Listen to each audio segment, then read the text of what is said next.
Hello and welcome to the Gone Traveling Podcast. We are looking at the BKT EuroCup 25-26 season. This is episode 27.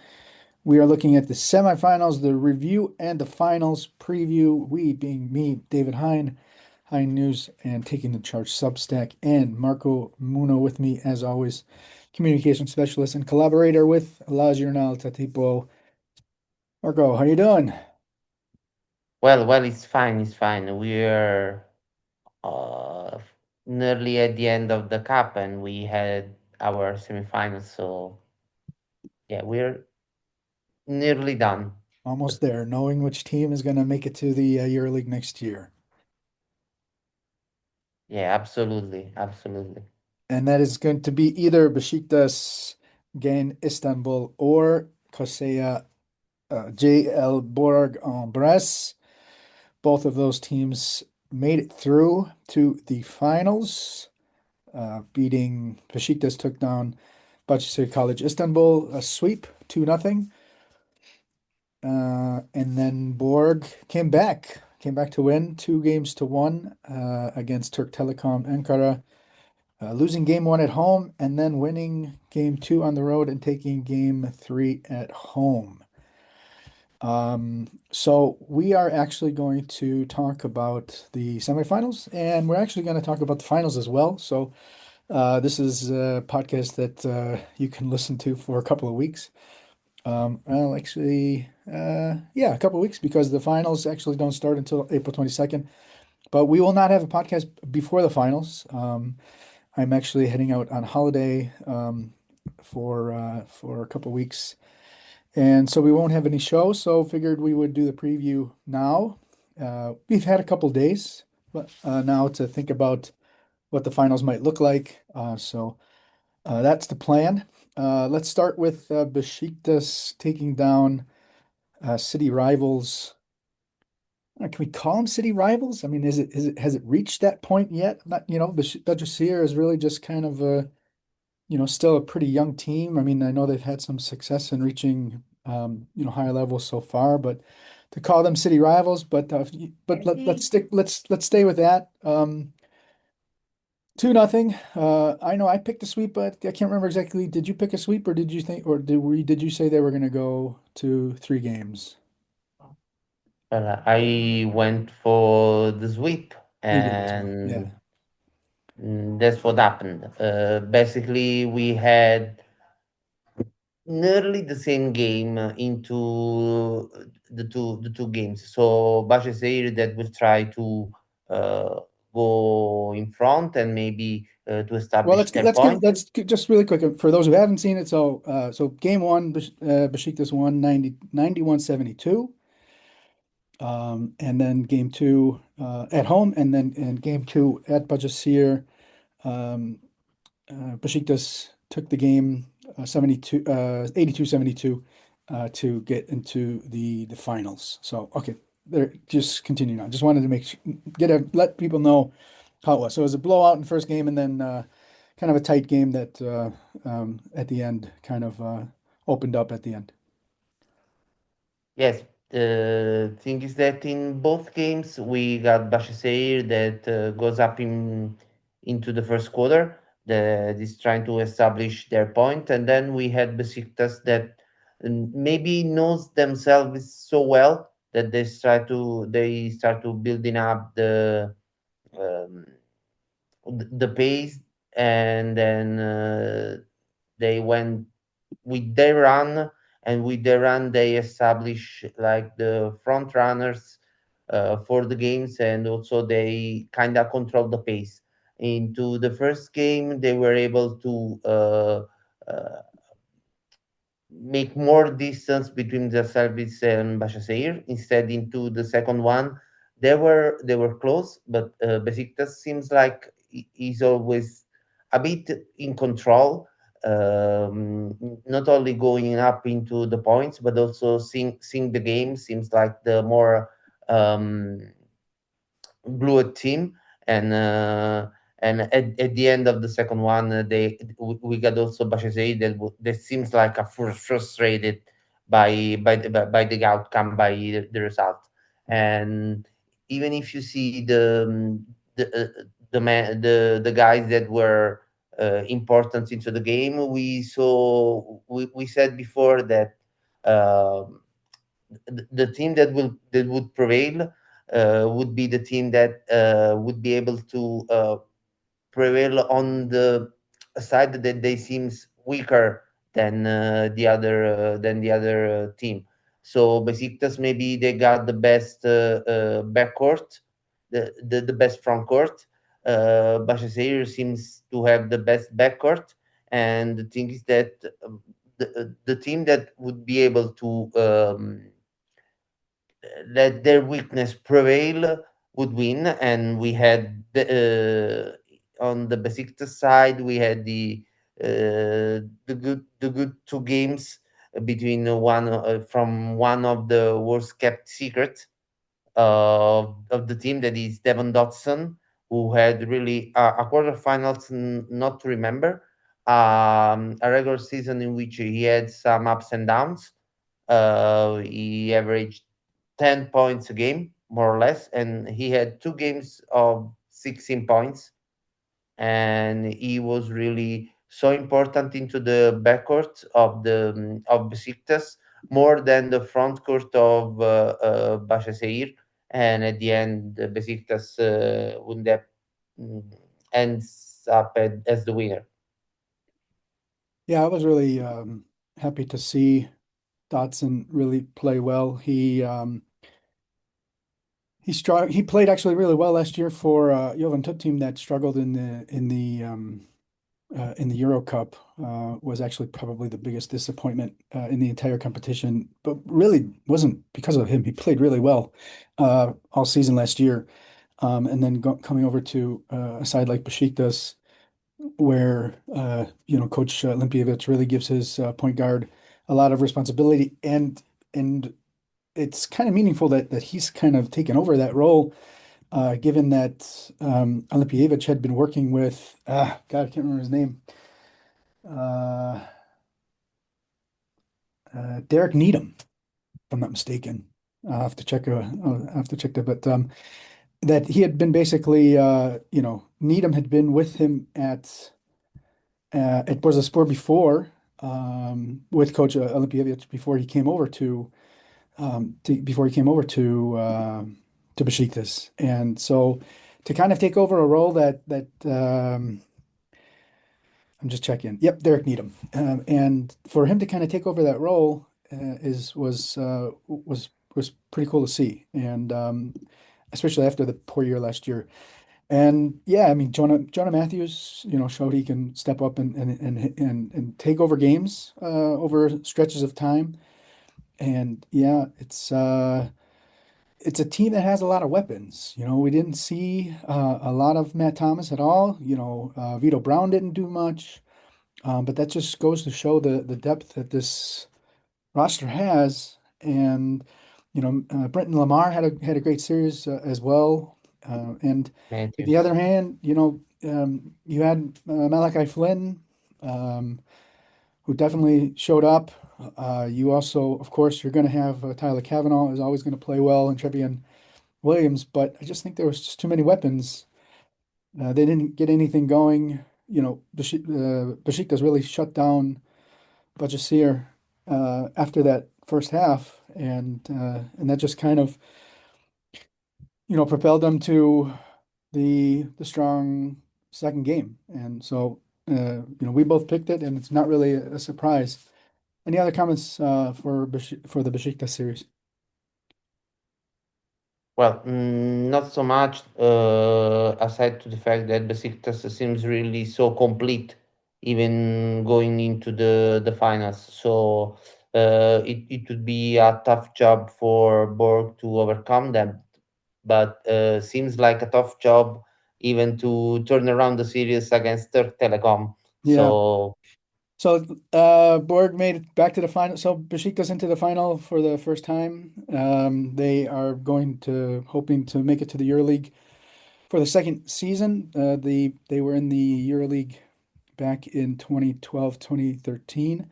But we'll get to that a little bit later. Let's go to the Borg series.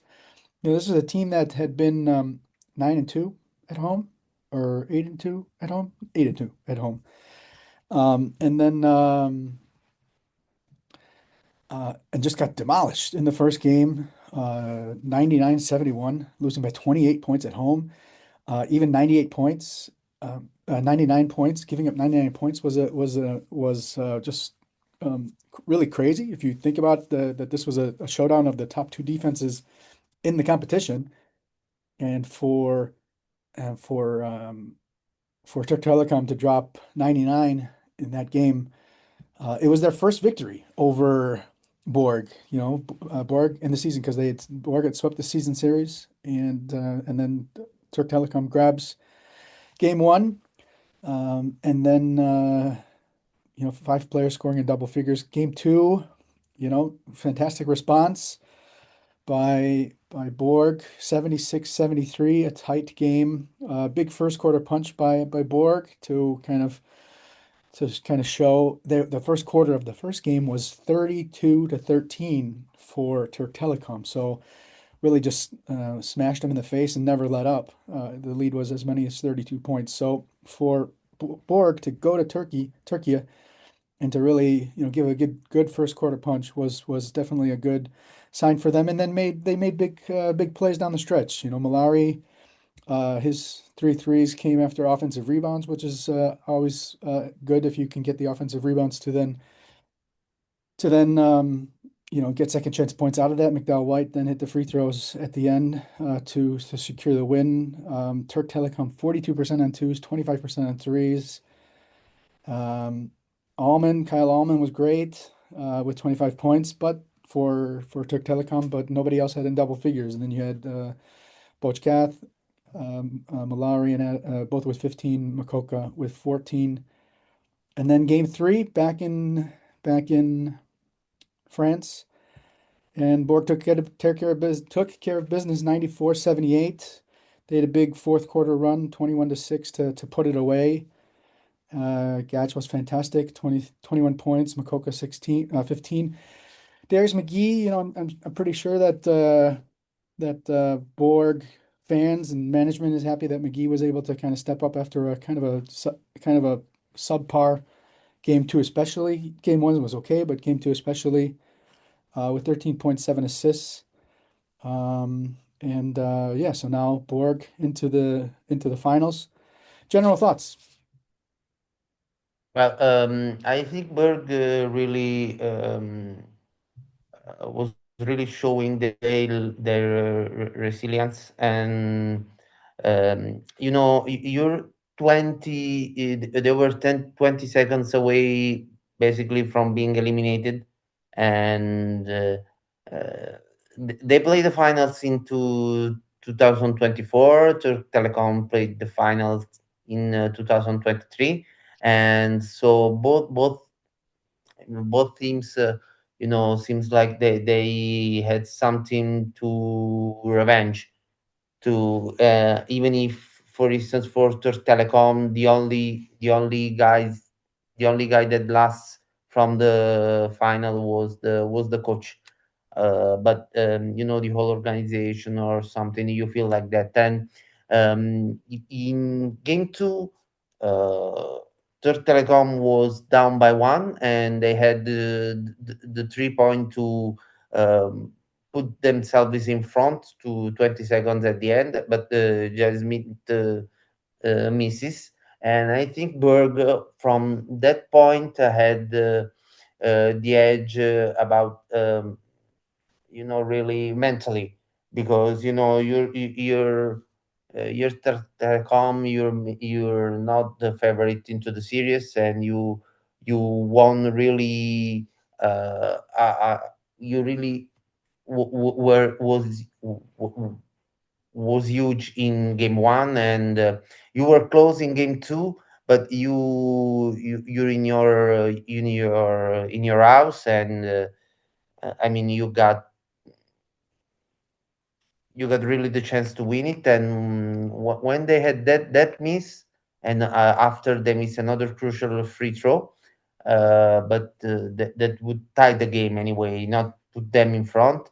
it seems like the turnaround of the whole series, because you really in game three you had Berg that was really conducting the pace for the whole game. You didn't think so much that Turk Telecom would be able to pull out another, not really miracle, but another win. So I think this is the game of basketball. You know, John Smith scores, and the series is over. Turk Telecom would complete the sweep and fly to the final, and we had a complete Turkish final. Instead, we got the contrast there, and maybe you can really go down into a whole season in 1 2 shots, but that's the game. So Yeah, you mentioned so even and you mentioned the free throws is actually, the I mentioned that that Will McDowell White, hit the free throws with 3.7 seconds left.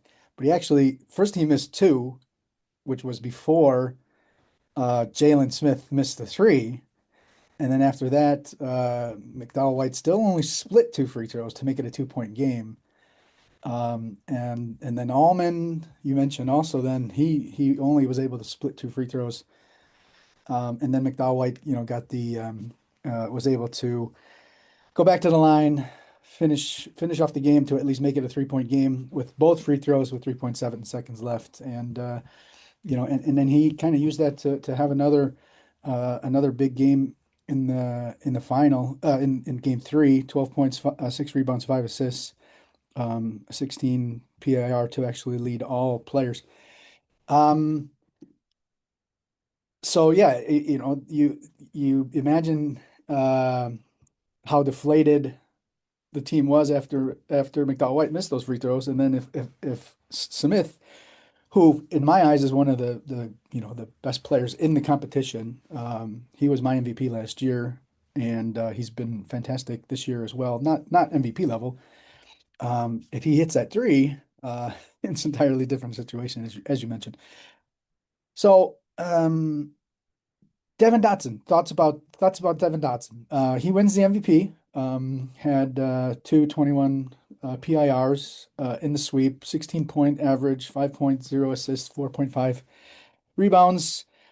Um, your thoughts about that? In my eyes, seeing that, and so I actually covered the other series for EuroCup, so I paid a lot closer attention to the Borg Telekom. And I actually kind of think that, Bochgath kind of deserves some serious consideration. When I saw that Dotson won it, I was kind of thinking maybe, Gotch could have actually, been more deserving of it. 17 points per game, almost 44% on three-pointers, 4 rebounds, 2.3 assists, 1.0 steals per game, 17.7 PIR. Okay, 21 PIR is bigger for Besiktas, for Besiktas and Dotson. But to look at the entire situation and how Gatch was really so much, in my eyes, more meaningful. I know Dotson hit some big shots and all that, but that first game was a blowout. Gatch was really one of the only players who played well in that first game, with 15 points in the first game in the blowout, 21 points in the big game three. I don't know. I would have given it to Gats. Your thoughts about the semifinals MVP? I think the idea was to remark the domination of Besiktas into the series. So saying like, okay, they didn't lose a game, and also they had really a guy that steps up, because basically we got Gach that was kind of a usual suspect when you see Berg scoring. That is the not really. That is more problematic from for them than the defense. And if you think the guy that you would expect to score for Berg, you would have Gach instead. I think the idea for Dodson was kind of a guy that was not really used to, but was able to make the difference. So really, stepping up into the next level when matters. I think that was the meaning to give him the prize. But yeah, probably when in my opinion, but it's just my opinion, when you got some fought series, when you got a tougher one to win because it's 2-1, maybe the guy that was really instrumental to win that fierce battle is the better choice. But it's my opinion, so I would go with your idea as well. Yes, yes. No, he was fantastic. All right, let's move to the finals. So, as you mentioned, of course, second final in 3 years. They lost via sweep to Paris Basketball in the 2024 finals. This is their fifth season in the EuroCup. This would then, if they make it if they make it to the EuroLeague, it would be their debut in the competition. Besiktas, semifinals 2024. Round of 16 was the exit last season. Second season, um, third season in the Euro Cup, and it's you've they were in the FIBA Europe Cup in 2022-23, and it's been such a different beast now since the arrival of both GM Nedum Yücel and head coach Dusan Limpievich when they came to Besiktas from Bursaspor in 2023, who trying to think when did they must have I think they reached the final in 2022, or was it the 2023 final of the Euro Cup? And so they brought in that they brought that sort of leadership to Besiktas. And so they're in the final. Like I said earlier before, that if they reach the EuroLeague, they would be their second season in history in the competition. They were there in the 2013 season. And yeah, it's a what am I doing here? It's a game. It's a matchup that we've seen twice already. Sorry. Besiktas won by 30 points. That was way back on October 9th, 29th in round five, 30-point win. And Besiktas ended up winning round 14 back on January 14th, 103-99. So a real shootout there. And okay. So going just really quick to finish my thoughts on Olimpievich. He was in the final in 2022 with Bursaspor when they lost to Virtus. That was that magical run of Fruity X to Bursaspor. So he finished that next year in Bursaspor and then came over with the GM to Besiktas. Zizic had a great game in the first one back in late October with 15 points, 14 rebounds. Dotson 16.6 assists. Matthews 14 points. And then Zizic 26 points, 4 rebounds. Matthews 21 points. Lamar 17 points. McGee did have 25 points in the second game. So that brings us to the matchup. Both teams have been great at home. Besiktas undefeated, 11-0. Borg 9-3. Two of their losses were against Besiktas, and then of course the blowout loss in against Turk Telekom in the semifinals. So go ahead and give me your thoughts about the finals. Well, when the two teams clashes into the regular season, you already recapped the results, and it was the first matchup between the two. It was the worst defeat of the season of the EuroCup season for Berg. They scored only 60 points. That was their lower mark into the whole regular season.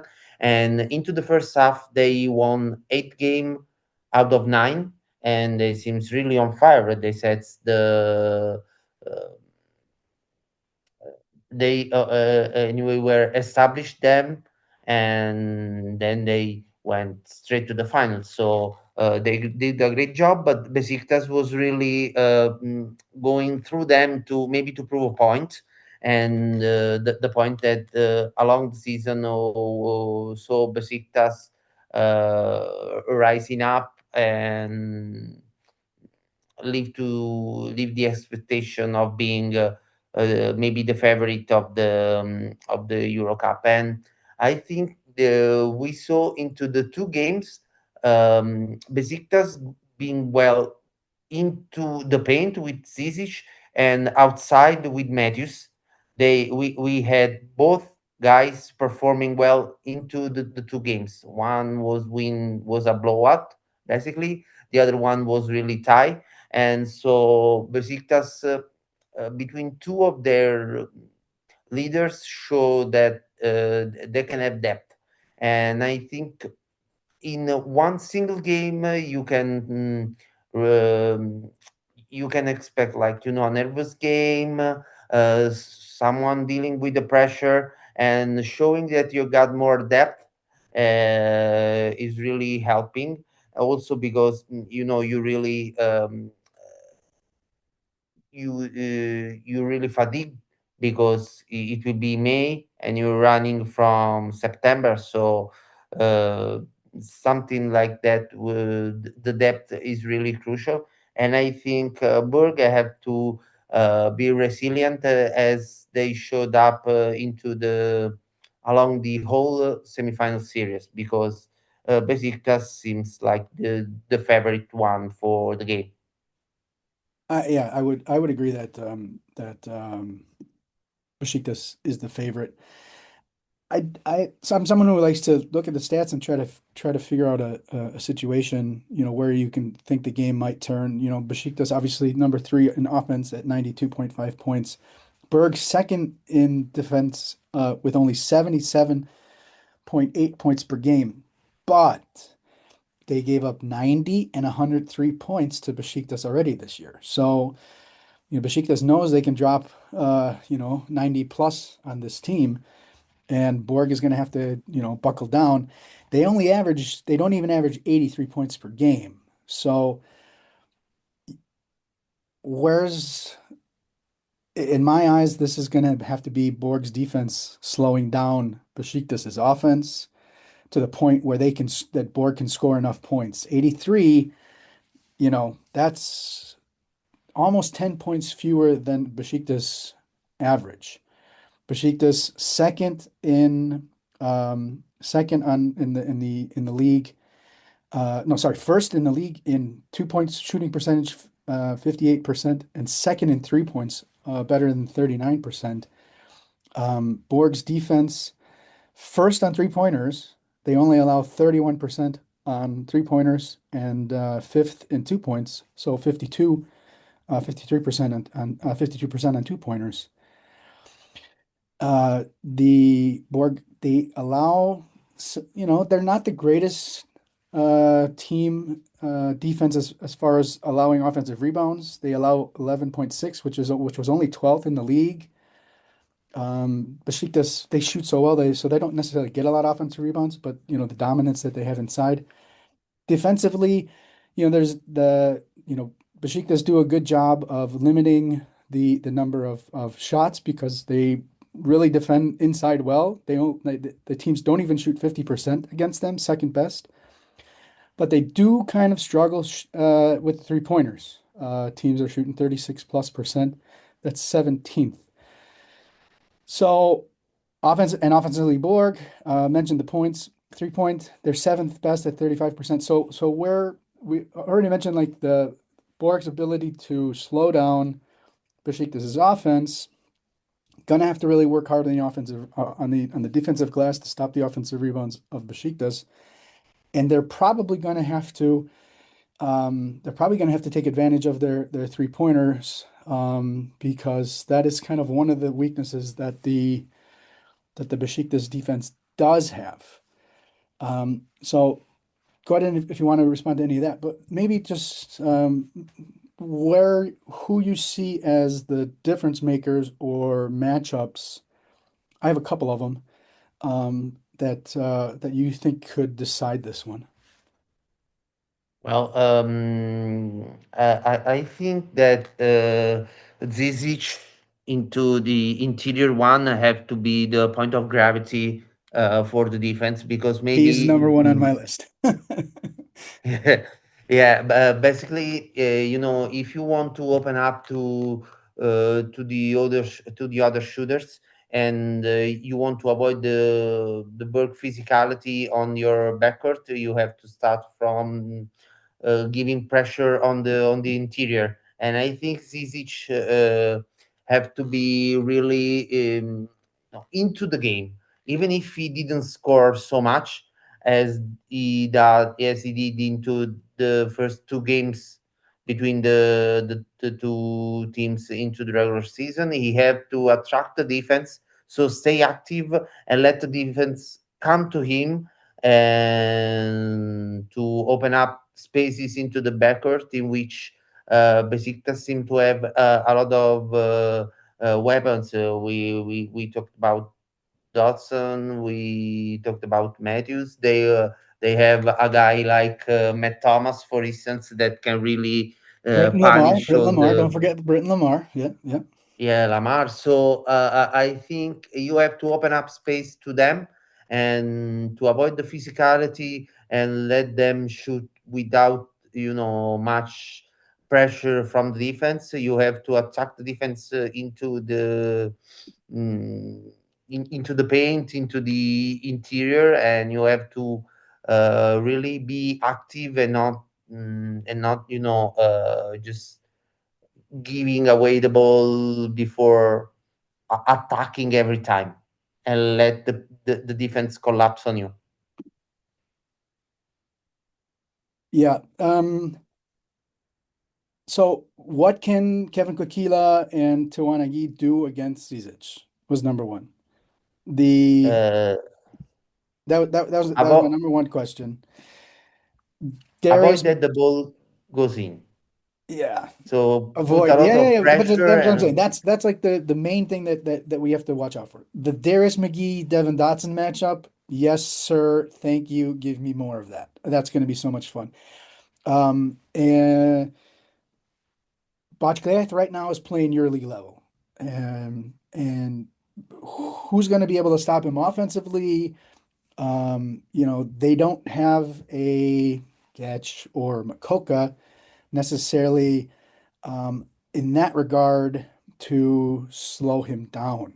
I don't know how they're going to really manage that. Um, maybe, I mean, Kamagate is a little too big for that.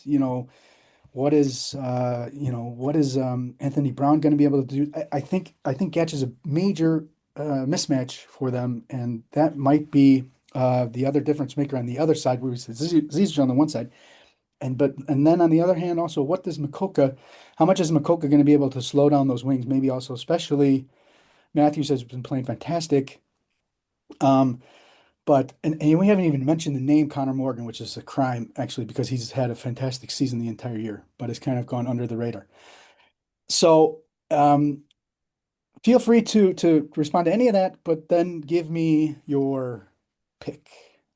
Who's gonna uh, uh, win the Euro? uh, I think Besiktas have to establish their flow offensively and took energy from that. And instead, Berg has to break that flow and took energy for letting Besiktas doubt themselves and make a lot of fatigue to express their offensive basketball. And so take the energy from that. But seeing at the result for the previous two matchup and maybe the whole regular season, I will go with Besiktas as the winner. How many games and who's the MVP? How many? Well, I mean, it's a final, so we will come at the final game, and we have Besiktas win the final game, at home? and then At home. yes, Okay, so you uh, say 3-2-1 for Besiktas.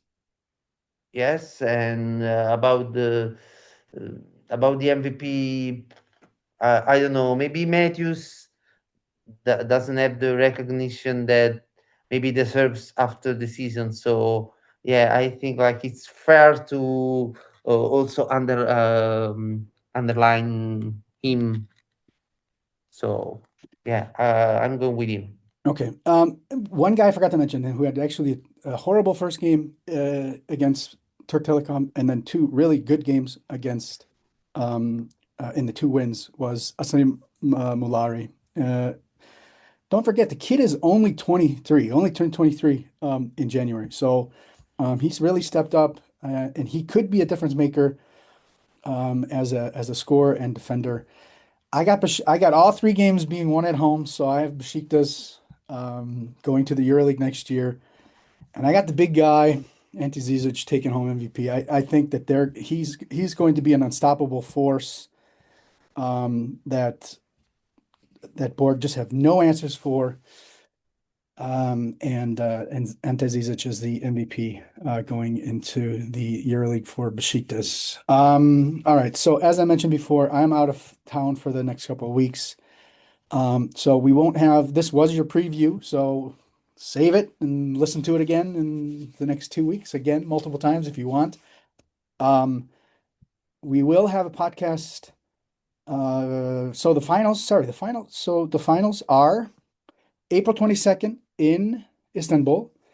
As of right now, it's listed as the BJK Gain Sports Complex as the host, as the venue, which I hope they stick to. I hope they don't go to a bigger facility. There was talk about that at the end of the regular season if they want to go there, but I think the home court advantage is better.